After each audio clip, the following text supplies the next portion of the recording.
Hidden deep beneath the waves of the Western Pacific lies the Marianas Trench, the deepest point of all the oceans. The first step on the journey of what created this mysterious scar in the Earth's crust and how it continues to mold the planet takes us back to 1872, when a British research vessel, HMS Challenger, set out on the first ever mission to map the ocean floor. Throughout most of recorded history, men had just assumed that beyond a certain level the sea was pretty flat, pretty dead, fairly lifeless.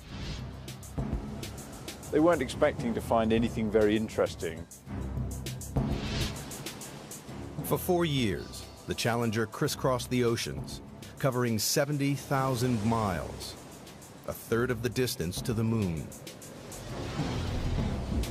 The crew plumbed the depths every 140 miles, using a total of 249 miles of rope and hundreds of pounds of lead weight. It was tedious, backbreaking work, but at the time it was the only way to measure the depth of the ocean floor.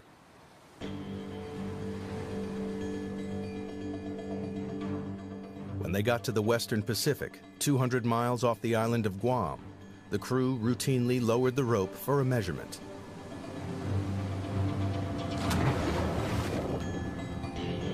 But the weight kept on dropping and dropping. It's a big surprise. Nobody thought the ocean was this deep. So all of a sudden we've got scientists saying, why is that?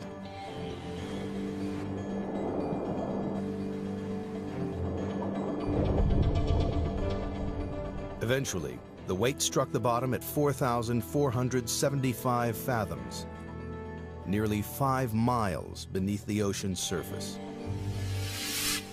The scientists would be going, wow, we've found something, and what does it mean?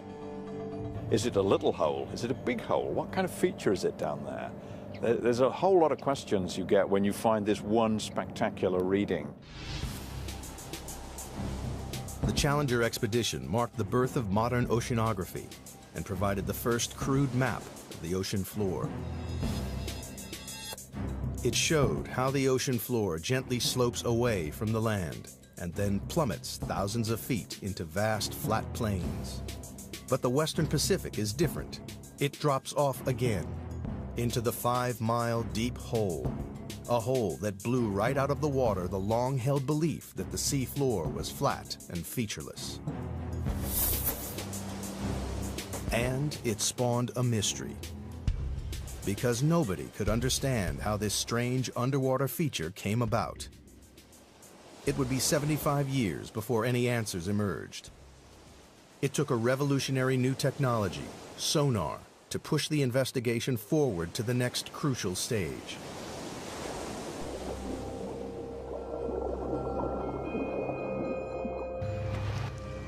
Sonar was first developed in the early 1900s and then perfected during the 1940s to detect submarines lurking in the deep.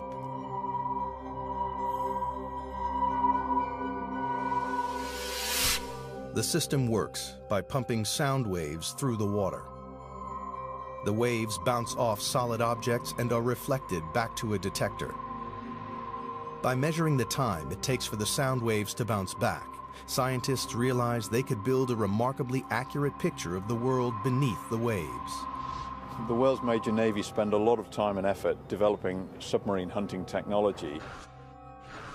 Then the hydrographers discover that you can use this to chart the bottom of the sea.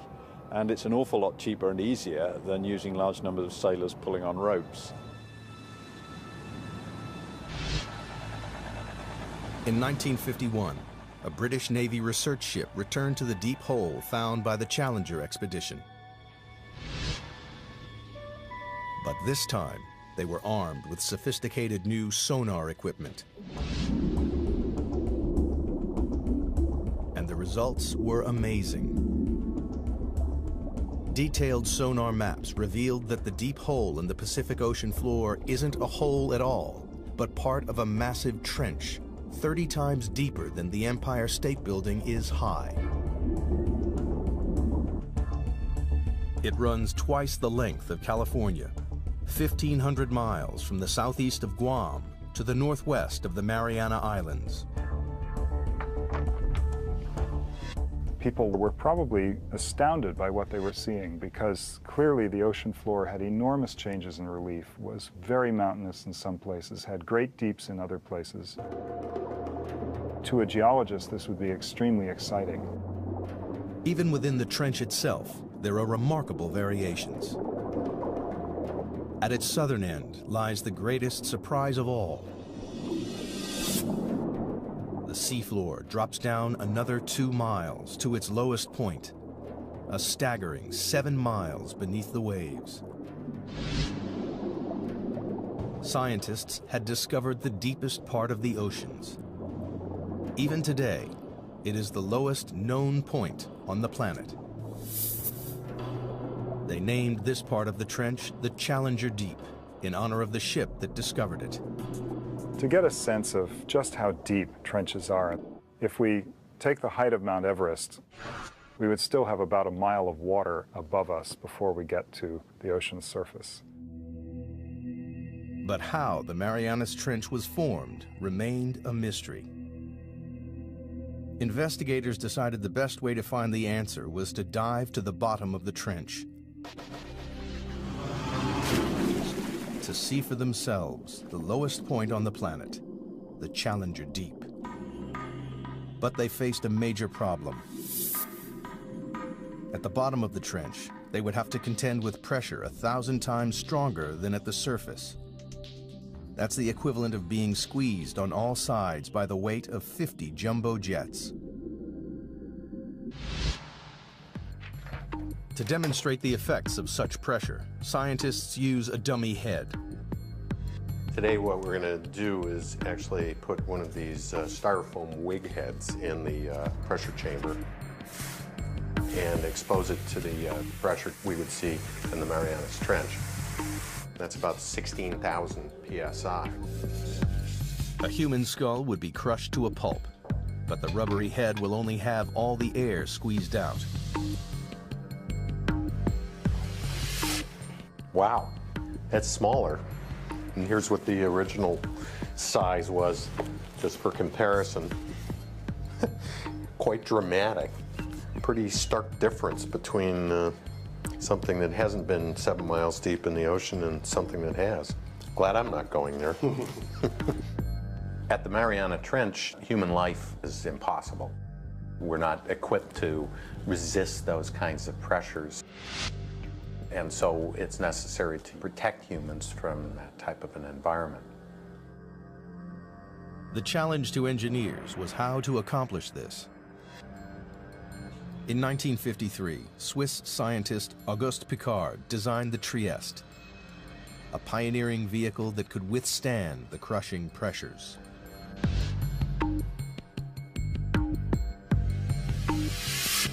The submersible was dominated by a 50-foot-long hull, filled with light aviation gasoline and lead weights to control buoyancy. Slung underneath it was a tiny 6-foot spherical cabin with 5-inch thick steel walls.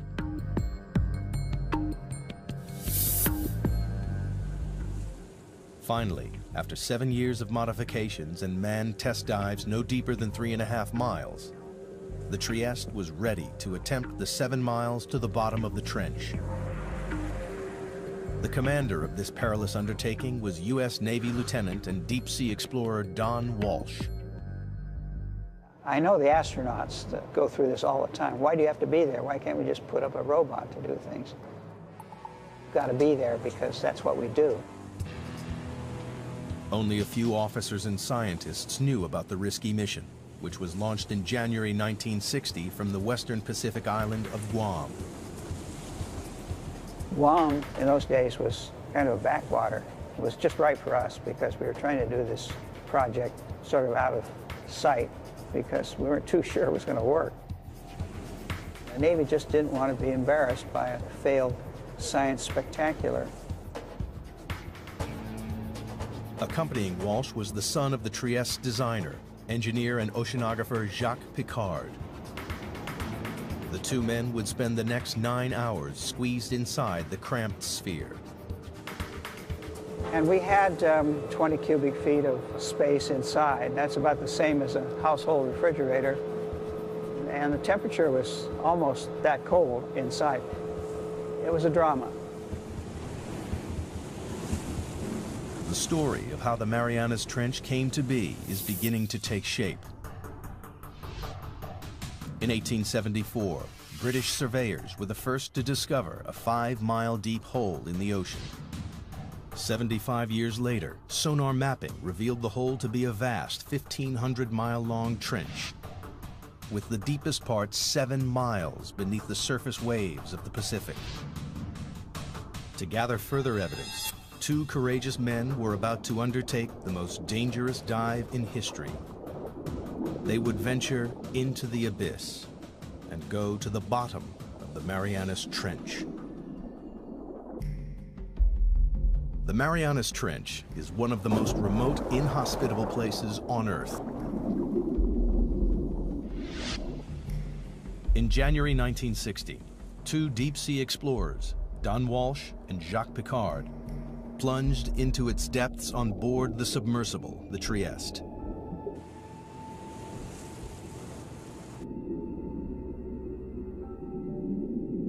At a speed of just 3 miles per hour, they began their slow descent into the twilight zone. By 3,000 feet, the darkness was total. The only illumination was from the Trieste's powerful lights. The depths we were operating at, it was always black. The only thing that lit up the abyss was the bioluminescence from animals and plankton. Like fireflies, they carry their own light sources with them. Encased in their 5-inch thick steel sphere, Walsh and Piccard quickly passed their test dive record of 18,000 feet. Everything appeared to be going to plan. At the rear of the cabin, the crew were protected by a double layer of glass. But 2 hours into the dive, the outer pane cracked. We had a great big bang. We didn't know what it was. We were about 20,000 feet, and we looked around and checked everything. Every square inch of their tiny life-supporting capsule was fighting back 8 tons of pressure.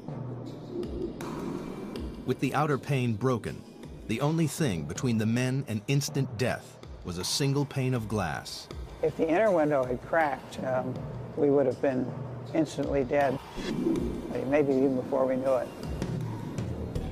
But incredibly, the inner pane remained watertight. Walsh and Piccard decided to continue the descent. After a tense, claustrophobic 4 hours and 48 minutes, they approached the bottom of the trench, only to be startled by movement on the sea floor. Just before we landed, we saw a flatfish about 1 foot long. And that's a bottom-dwelling fish, so if you see one, there are others. Nobody expected to see life at these crushing depths, but it meant the explorers had reached their goal.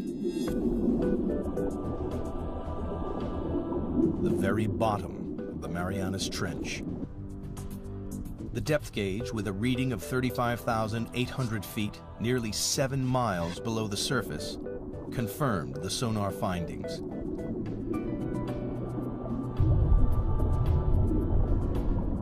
Squeezed inside their bubble of breathable air, the 2 explorers were closer to the Earth's center than man had ever been. We took a self-portrait. That's the picture that you see. Said we're going to do it, and we did it.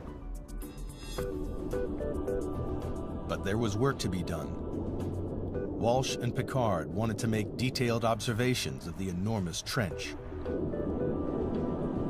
Unfortunately, the Trieste stirred up a cloud of fine, powdery sediment from the sea floor that obscured their view. It's like being in a bowl of milk at that point. So, realizing we weren't going to see anything, we decided to go on back up to the surface. Off the island of Guam and Trieste, surfaces after a descent into...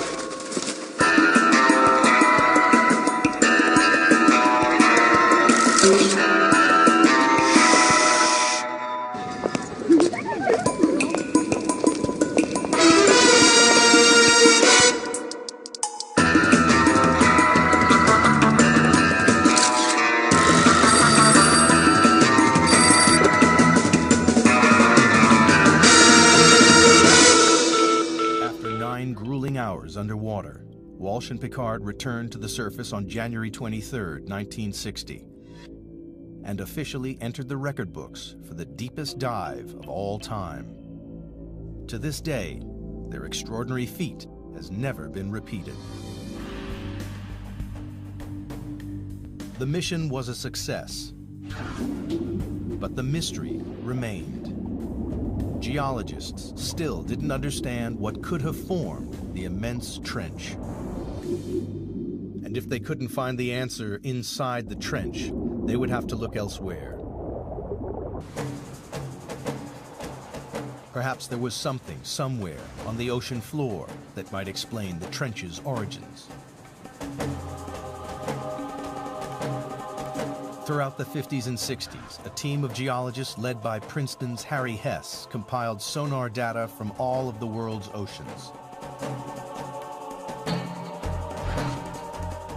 It was as though they had pulled out a giant plug to drain away all the water and expose the ocean floor. Their maps revealed that the Marianas Trench is just a tiny fraction of a network of enormous underwater canyons stretching right around the planet. But that wasn't all. Running parallel to the trench, on the other side of the Pacific, the map showed a giant underwater mountain range, the East Pacific Ridge. And this, too, is part of a global network, a 40,000-mile-long chain of mountain ranges that ring the globe like the seams of a baseball, to make the largest geological feature on Earth. It was a major development in the investigation, one that scientists hoped might explain the trench's formation. The next step was clear. Investigators needed to understand whether there was a connection between the trench and the East Pacific Ridge.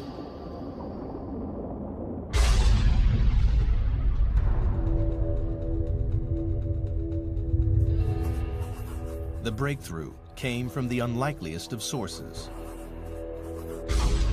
During the Cold War, the U.S. built a vast network of underground seismometers to pick up atomic bomb testing around the world. Inadvertently, the seismometers also detected naturally occurring earthquakes. When geologists plotted these on a map, a pattern emerged. The earthquakes were clustered along the ocean's ridges and trenches. It was a discovery that transformed our understanding of the Earth. Geologists realized the friction that causes earthquakes comes from movements that must be occurring deep beneath the ridges and trenches. With this great investment in seismology, it became possible to locate very precisely where earthquakes had occurred. And it was these things, the precise location, the depth, and the motion, that really gave the outlines of plate tectonics. It was the birth of an extraordinary new theory. The solid layer of rock, the crust on which the land and ocean sits, is broken up into a series of vast slabs that geologists call tectonic plates. It's these plates that are moving, grinding past each other, and triggering earthquakes. The underwater ridges and trenches sit on the boundaries between tectonic plates. The East Pacific Ridge and the Marianas Trench lie on opposite edges of the Pacific Plate. The journey to discover what formed the Marianas Trench is accumulating additional evidence. The Trieste dived to the bottom of the trench and confirmed that it is the deepest point on the planet. Sonar maps then revealed the East Pacific Ocean ridge running parallel to the trench. To solve the mystery of the Marianas Trench, investigators needed to find out exactly what was happening at the East Pacific Ridge, and that meant exploring these vast mountains, 8,000 feet underwater.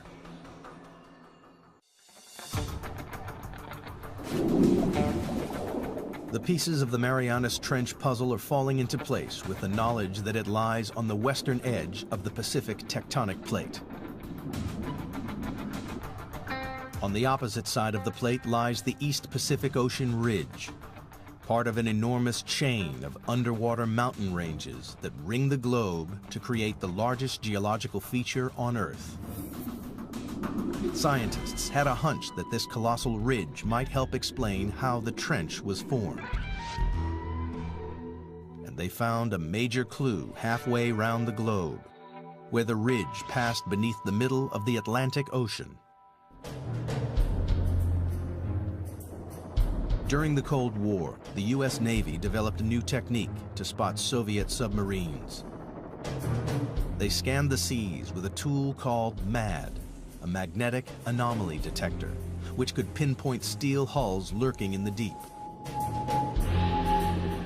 But they stumbled across something else. Running parallel on either side of the ridge, they found strange stripes of magnetic rocks, alternating positive and negative away from the ridge's peak. Here's the mid-Atlantic ridge coming down through here. Almost perfectly symmetric on either side of that are these white and black stripes. These have often been called zebra stripes. Geologists know that the Earth is like a giant magnet with a north and a south pole. But the magnetic poles aren't fixed. Every 300,000 years or so, the magnetic field suddenly flips 180 degrees. When the field flips, a compass that was previously pointing north will swing to the south. This reversing of the Earth's magnetic field is a very interesting and exciting but very puzzling phenomenon for geophysicists to explain. Scientists think this reversal explains the stripes either side of the ocean ridge. In the 1960s, geologists discovered that molten volcanic rock, known as magma, swelled up from deep underground to create the ridges in the Atlantic and Pacific. As magma wells up between the tectonic plates, it pushes the seafloor up and forms the colossal mid-ocean ridge thousands of feet high. When the rock is hot and molten, its magnetic minerals line up with the north-south direction of the Earth's magnetic field. As the magma cools, the minerals are locked in position. These rocks act as a permanent record of the magnetic pole's location when the rocks were formed.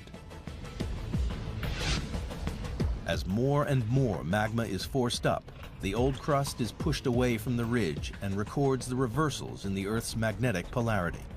If you have reversals of magnetic polarity, then the seafloor acts sort of like a tape recorder and records these changes in magnetization. Then the pattern of magnetic stripes allows people to calculate the speed at which the plates are moving apart.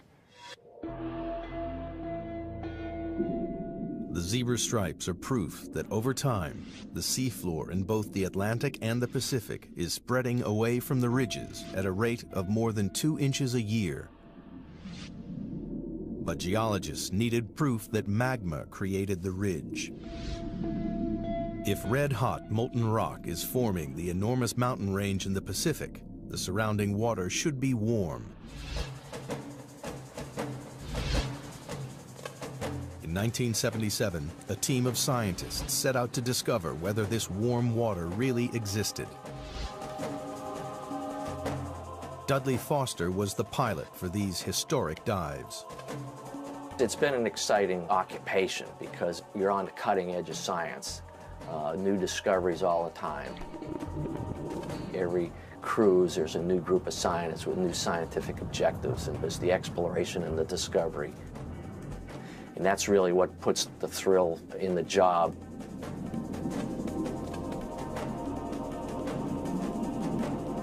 For weeks, the crew scanned the undersea mountains without success. And then they hit the jackpot. A bizarre pillar of rock, spewing hot, toxic gas. And we saw the water was sort of shimmering, sort of like bubbling in a glass teapot or something. We stuck the temperature probe in there and measured 38, 39 degrees Fahrenheit, which was really amazing because the ocean's a huge heat sink. So to see something warm like that was kind of startling.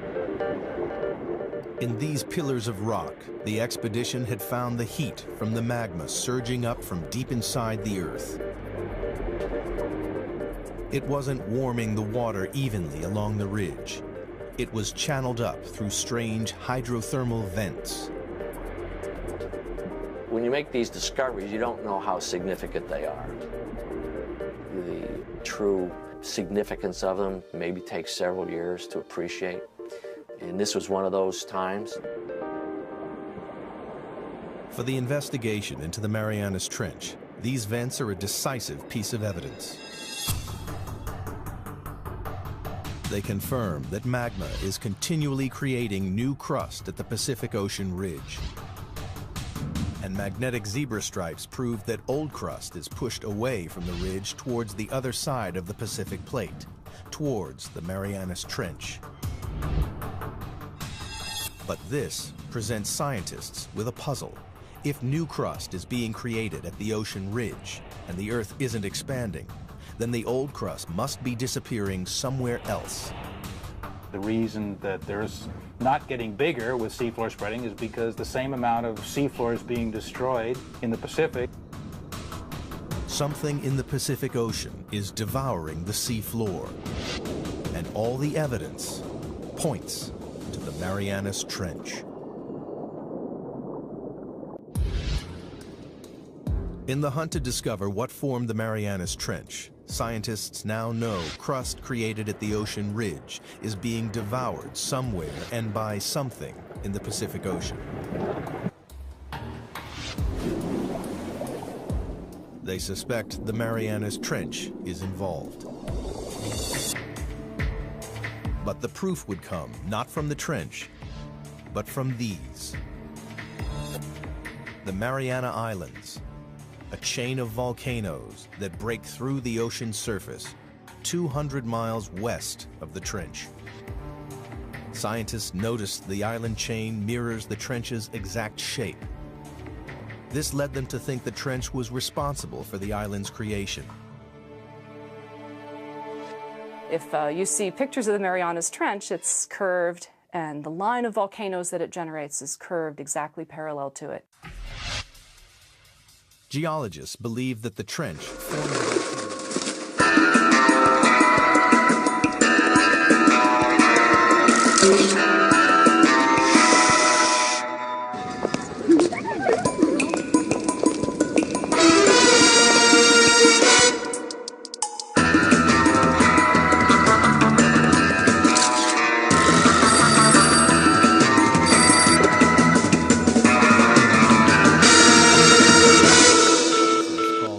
subduction. Subduction occurs where two tectonic plates collide. As they grind past each other, the heavier plate is pushed beneath the lighter plate. The descending plate is forced down into the Earth's intensely hot interior called the mantle. It takes with it water and sediment built up over millions of years. Volcanoes form above subduction zones not because the Earth is hotter there, but because this is where we're taking the water that once was in the ocean. It's taken into the mantle and gets sweated out, causes the mantle to melt, and this magma is what then rises and erupts explosively out these volcanoes.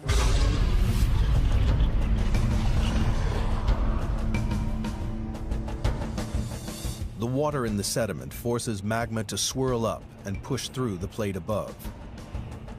And when it breaks the surface, it creates volcanoes, like the volcanoes that form the Mariana Islands.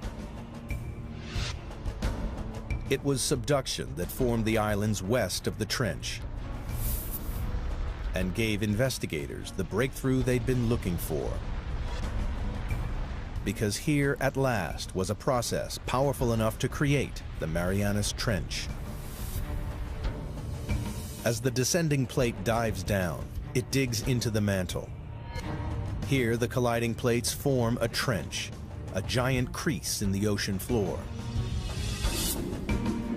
It seemed that scientists had finally explained how the trench was formed. There was just one problem. A very large problem. Around the world, subduction zones cause violent earthquakes and catastrophic tsunamis. We know subduction is happening because of the active earthquakes, and these are the most devastating earthquakes. This is the earthquake that generated the tsunami in Sumatra. Also, the other very large earthquakes in Alaska and Chile. But the Marianas Trench, the deepest subduction zone in the world, hasn't caused a devastating earthquake since records began in the 17th century. Investigators needed to know why. That's the $60,000 question.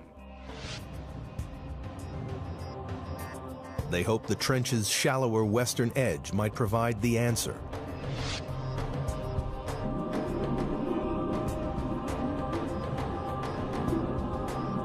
Here they found an intriguing chain of underwater hills 2 miles below the surface of the sea.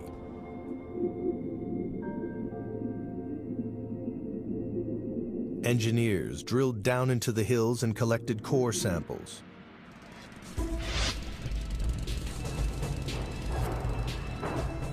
And when the scientists analyzed the samples, they discovered the hills were actually volcanoes.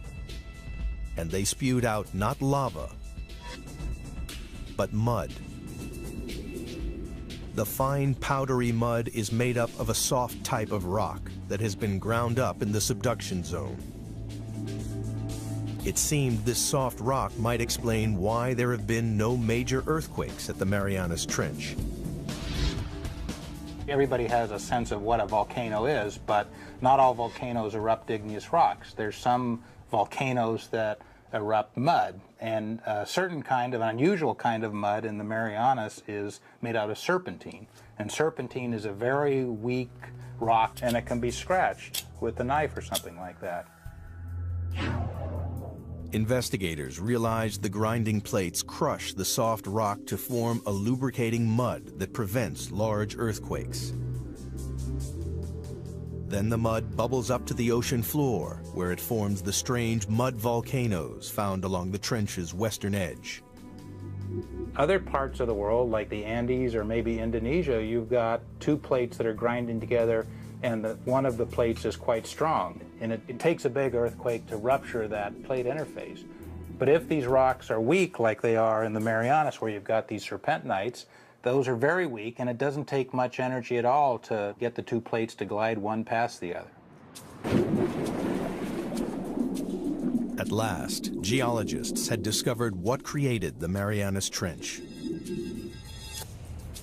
50 million years ago, the Pacific Plate slipped under the edge of the Philippine Plate. As it bent and dived into the Earth's mantle, it formed the colossal Marianas Trench. And the plate is still moving. Like a giant conveyor belt, the Earth's crust travels slowly across the Pacific Plate, from its birthplace in the East Pacific Ridge to its graveyard 10,000 miles away in the Marianas Trench. Today, the Pacific Plate's movement can be tracked in real time. Confirmation has come from GPS technology, where we can actually put a transmitter on an island and come back year after year and actually follow it moving a few centimeters a year towards the trench. It's devouring the crust at a rate of 3 inches a year, about as fast as a human fingernail grows. Every 4 million years, it swallows an area the size of the United States. By consuming the crust created at the Pacific Ocean ridge, the ravenous Marianas Trench is the world's largest recycling plant.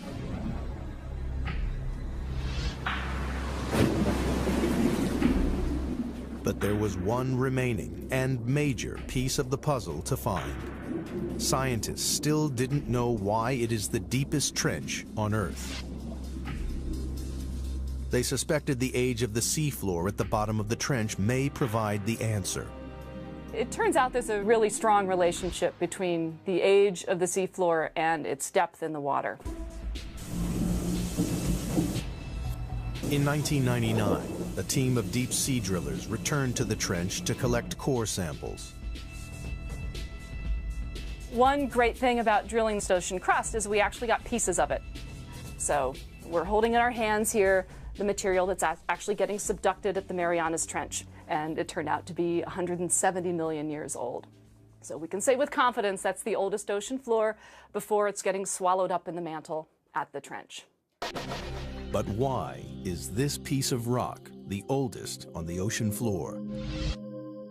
The seafloor at the Marianas Trench is so old because it's been so long since it was born. So it was born in the equivalent of the Eastern Pacific today, and it's just been going on longer than any other place in the oceans before it's been subducted. The Pacific Plate is the planet's largest tectonic plate, covering an area 11 times the size of the United States. When crust bubbled up at the ridge 170 million years ago, it was light and buoyant. But as it traveled 10,000 miles across the plate, it cooled and became compact and dense. Over millions of years, the dense crust got heavier and began to sink into the mantle below.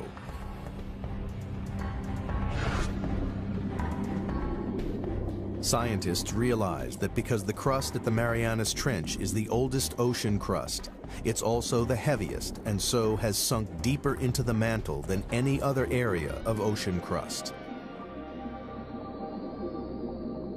Here at last was the explanation for the trench's extraordinary depth. The picture of the Marianas Trench is almost complete. Volcanic islands mirroring the trench's exact shape lead scientists to believe it runs along a subduction zone.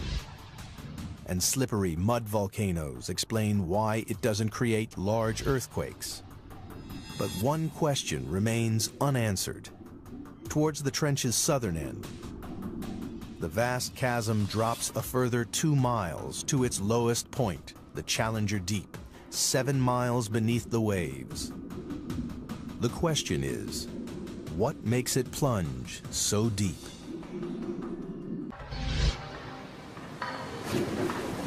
The investigation into the Marianas Trench has one final puzzle to solve. At the trench's southern end, the sea floor plummets a further 10,000 feet into a 7-mile deep chasm called the Challenger Deep. It's the lowest point on the planet. But so far, scientists have been unable to explain why this one section of the trench is so deep.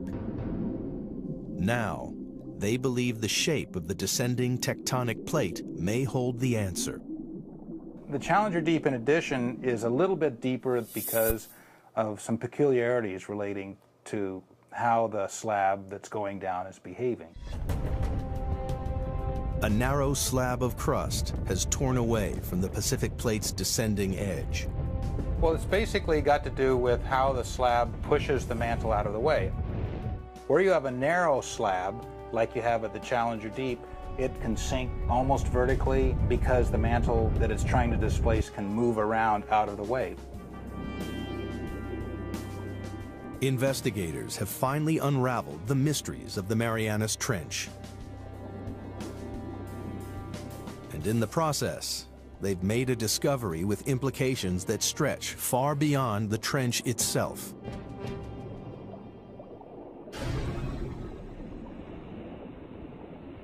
Studying the ocean ridges led geologists to believe that magma welling up at the ridges was pushing the plates apart.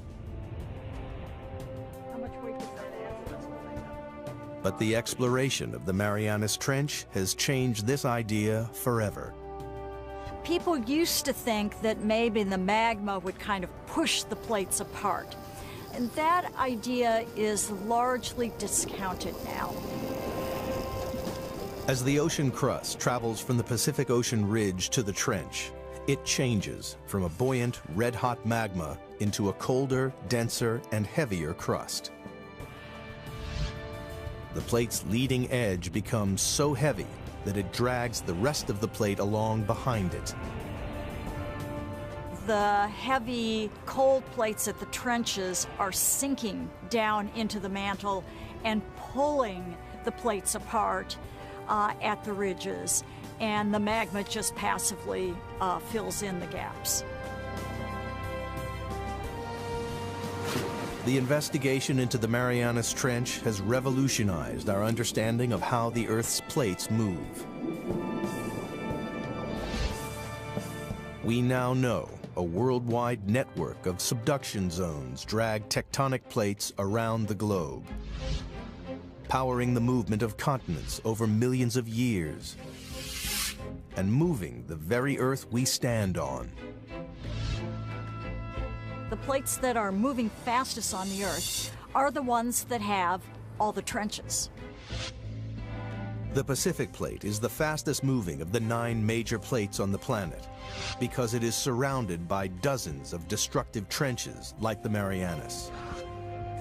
They are consuming the ocean crust faster than the ocean ridge can produce it. Over millions of years, the Pacific Plate will shrink until sometime in the distant future, the largest ocean on Earth will disappear. Australia will crash into the United States, reshaping our planet.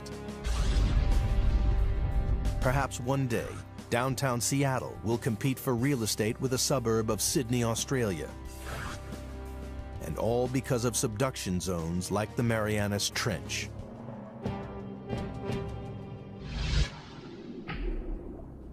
But for all its significance, man has only ever dived to the bottom of the trench once, and there are no immediate plans to return. Imagine asking someone, what is the flora and fauna of California? And saying that someone spent 10 minutes there, picked up 2 ants, come back, and said they've sampled California. That's probably how well we know the Marianas Trench. To date, less than 5% of the world's oceans have been explored. But only by returning to the ocean's very deepest reaches will we fully comprehend the incredible forces that recycle and rebuild our world. The way I like to think of it is that ocean exploration leads to new research questions. And if we don't have exploration, we don't even know the right questions to ask. It is now known what a geological wonder the Marianas Trench is. Since this deep chasm in the Earth's crust was first discovered with a length of rope and a lump of lead more than a century ago, evidence has piled up. A record-breaking dive to the lowest point on Earth. Giant undersea mountain ranges with bizarre magnetic zebra stripes. Proof that the ocean crust is spreading towards the hungry Marianas Trench, lined with slippery mud volcanoes which prevent devastating earthquakes. And the planet's oldest ocean crust, the reason that the Marianas Trench is the deepest point in the oceans. In the darkest and most remote place in the world, scientists have added to their knowledge about the powerful forces that contribute to the dynamic story of our planet.